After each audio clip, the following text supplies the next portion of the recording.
proper horror show. You know, with the way 2020 has been going, I think the very least we can ask for is to have a really good Halloween. And I want you to have a great Halloween. But unfortunately, lots of people are messing up their Halloweens and they're making rookie mistakes in doing so. For instance, take the timeless Halloween tradition of trick-or-treating, where you provide sweets or candy to neighbourhood kids who've turned up in appropriately adorable scary costumes. Strangers coming and knocking on your door can be intimidating at the best of times, and let's face it, a lot of us are quite introverted, we've maybe got social anxiety, and on top of that, most of us have been under lockdown, so frankly we're probably out of practice at talking to people. But I can help you with that, and the best way to solve this problem that could completely ruin trick-or-treating for you is to just get in lots of practice in advance, maybe even weeks in advance, maybe during daytime when it's naturally less scary. That way it won't feel so odd when you do it on the night. That one is on the house. You're welcome. Okay, part of this video is just hyping myself up because I am genuinely really excited for Halloween, as I am every year. This really used to be just spooky Christmas for me, and I still look forward to it so much. It's got everything.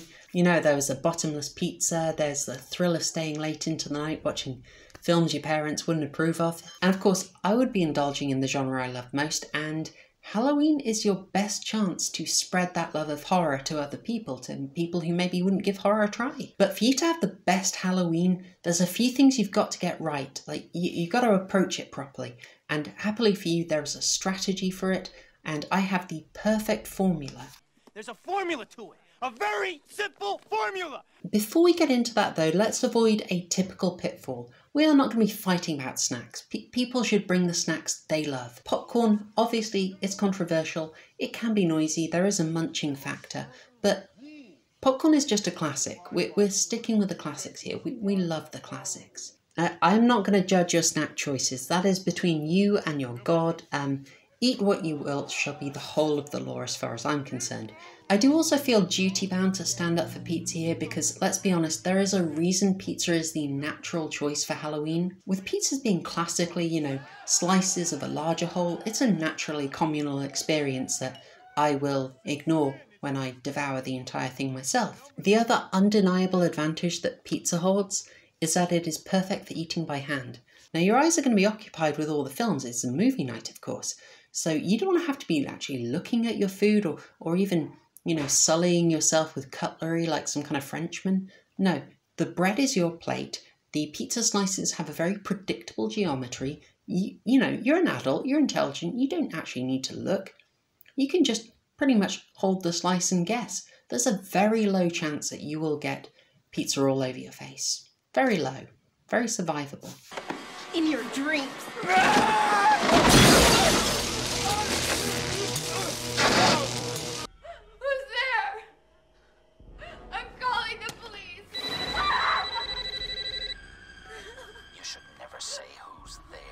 Scary movies. It's a death wish. You might as well just come out here to investigate a strange noise or something. With the food consumption dealt with, we can move on to the big issue for Halloween night, which is the movies. The crucial issue for any Halloween night is getting the right selection of movies. Now, first things first, happily, there is no arguing over the number of movies. That number is 3. 3 is the number of movies for a Halloween night. 1 is... Why would you even suggest that? That's just a Tuesday night. That is a healthy interest in the subject balanced by other interests. No, get out of here with that. We out of the question. 2 is a healthy start. You know, it allows you some variety. It's sort of point, counterpoint. But that's not very Hegelian. Where's your synthesis? A double feature is a good start, but it's basically just a movie night, you know? And Halloween is an occasion. You pull out all the stops for Halloween, or why are you doing it? If you want the best Halloween, and I want you to have the best Halloween, you've got to go all out. 3 movies. Underselling Halloween by not having enough movies? That's bad, but having too many is also a problem. 4 movies is silly, people are going to drop out, and then someone knows their movie hasn't been picked. Back when I used to read it, the AV Club used to do this feature every year where they would have someone pick a curated list of horror movies for Halloween. They used to call it 24 hours of horror or something, and it would literally be enough horror to fill up a whole day. And that was a great place to get a load of suggestions. I seem to recall Eli Roth had a very interesting one. But the thing is, you get some suggestions from there and ideas, but who did that?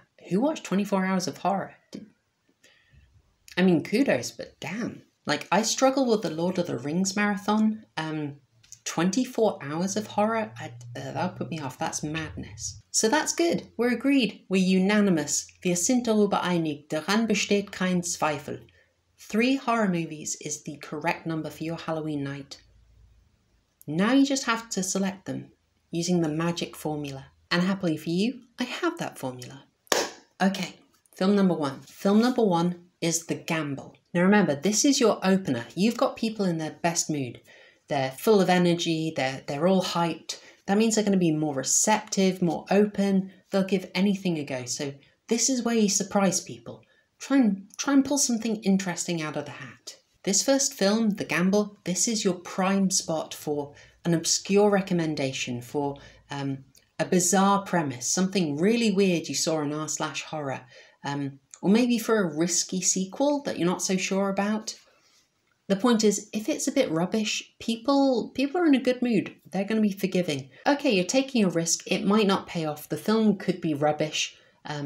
Leprechaun 2 in the Hood might not be quite as amazing as you've hyped it up to be. But you know, people are in a good mood at this point. They're really forgiving, and frankly, anything short of, Jack and Diane will probably not derail the night. The Gamble is also a really good place for a sort of warm-up horror comedy. Not too bad on the scares, but ease people in. So great example of The Gamble is The Babysitter. If you'd have told me that the director of Charlie's Angels was going to make a really fantastic horror film, I would have been very surprised. As it happened, Babysitter was absolutely amazing, and after that, you're ready to move on.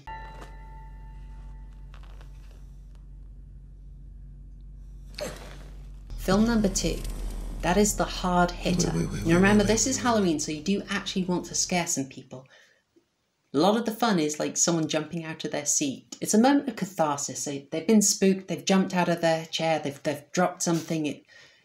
There's a moment of tension, it's released, everyone feels good. So after the first film, you have eaten, you've drunk, you're a little merry, but you're not completely crooked, and you're ready for something that's going to test people a little bit. That's going to take them to the edge. The second film, The Hard Hitter, that is the right place for something that is right on the limits. Now, where those limits are is going to depend on your group. So know the people you're watching with. That is really important. Don't be throwing martyrs at someone fairly new to the genre.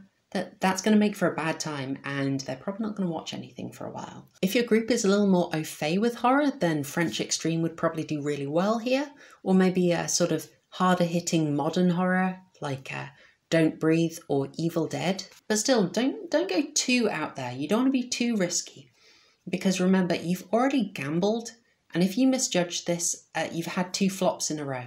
That's going to kill the movie night. No one's going to want a third. Someone's going to suggest Monopoly. You'll have to murder them and hide the body. You know how it goes. Everyone hates that. For the third and final film of the night, you go for the crowd pleaser. I can hear my cat snoring. I don't know if you guys can. I'm leaving it in. This is not going to be a new film for most people. My thinking goes, after 2 horror films, people have eaten, they've drunk, the seal is broken, so toilet trips are very frequent. Maybe people are low on energy. Maybe they're a little zoned out. Maybe some of them are making out. Your friend said she'd go and get beer a while ago, said she'd be right back, and yeah, where is she actually? I ought to check on that. At this point, you can't demand a lot of attention from people, okay? And also, it is the last film of the night, so it is the last film people will remember, and it is going to carry a lot more weight in people's memory. If this film is bad, they're going to think the whole night was bad. And that is why you want to finish on a crowd pleaser. Now, I'm going to get a little bit romantic here and throw my bias in. The rest of this has been completely objective, obviously. This is where I might start getting a little bit misty-eyed, because I think the third spot is important to respect the canon of horror. What I mean by that is you can watch these modern films and they can be very meta and be making references. When newer horror films are referencing or homaging or just straight up plagiarizing from an old film, You want to be able to recognise it. It will make you appreciate the film more. It will help with your analysis of horror films. It will help you get more sophisticated horrors that might sort of bewilder you, and it could be useful in a lawsuit. I know I'm going a bit pretentious here, but you gotta respect the canon, and also you know this is a pretentious channel. Because I basically think you don't get all the cool new horrors without the horrors that came before it. And it is therefore vital to know the horror canon, to know it, to respect it. You don't have to love it, but you should know it. And that is why I recommend The Crowd Pleaser, the final film of the night, be a cult classic. Something almost everyone loves, knows and respects. If someone has that film where everyone has gone, what? You haven't seen that? How have you not seen that? This is a spot for it. You go for something pivotal, influential and beloved in the horror canon. If someone hasn't finished the initial Romero trilogy, this is a time to slap Day of the Dead on, okay? If someone says they've never seen an H.P. Lovecraft adaptation, you get Reanimator going, okay? The Crowd Pleaser is the perfect time for a Dawn of the Dead, a Candyman, Carrie, Evil Dead 2, Reanimator, any of those, okay? There you have it, the formula for the perfect Halloween night. The gamble, the hard hitter, and the crowd pleaser. Oh, this is the greatest part.